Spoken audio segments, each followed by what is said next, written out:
পুরুষের তুলনায় নারীরা কেন বেশি রক্তশূন্যতায় ভোগেন, অথবা পুরুষের তুলনায় নারীরা বেশি পরিমাণে রক্তশূন্যতায় আক্রান্ত হওয়ার কারণ কি? আসুন এই সম্পর্কে বেশ কিছু গুরুত্বপূর্ণ তথ্য জেনে নেওয়া যাক।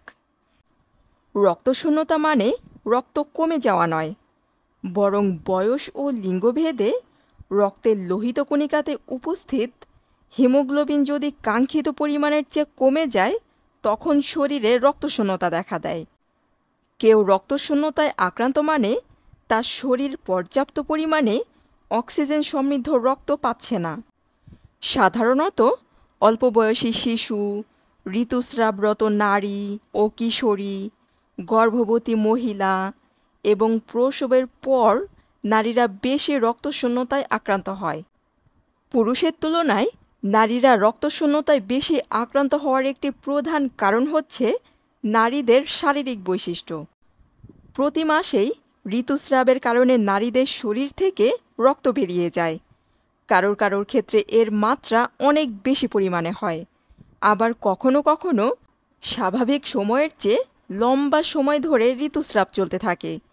এতে করে প্রচুর রক্তক্ষরণে রক্তশূন্যতা দেখা দিতে পারে। মূলত ঋতুস্রাব, ল্যাকটেশন এছাড়া গর্ভধারণের কারণেও নারীদের মধ্যে রক্তশূন্যতায় আক্রান্ত হওয়ার প্রবণতা বেশি। নারীদের ঋতুস্রাব ও গর্ভাবস্থায় শরীরের আয়রন অনেক কমে যায়। শরীরে রক্তশূন্যতা দেখা দেওয়ার আরও বেশ কয়েকটি কারণ রয়েছে, যেমন শরীরে আয়রনের অভাব, ভিটামিন B12 এবং ফলিক অ্যাসিডের অভাব, অপুষ্টিতে ভোগার কারণে হতে পারে।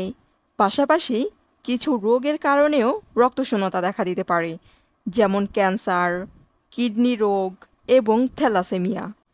শরীরের রক্তশূন্যতা দূর করার জন্য প্রচুর পরিমাণে আয়রন সমৃদ্ধ খাবার খেতে হবে, যেমন কচু শাক। পাশাপাশি কচু জাতীয় খাবারে প্রচুর পরিমাণে আয়রন পাওয়া যায়।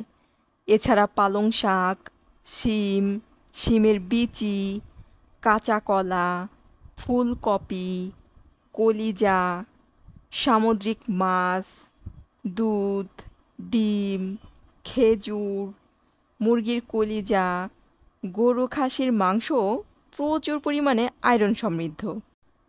সাথে ভিটামিন সি সমৃদ্ধ খাবার খেতে হবে, কারণ ভিটামিন সি খাবার থেকে আয়রন শোষণে সাহায্য করে।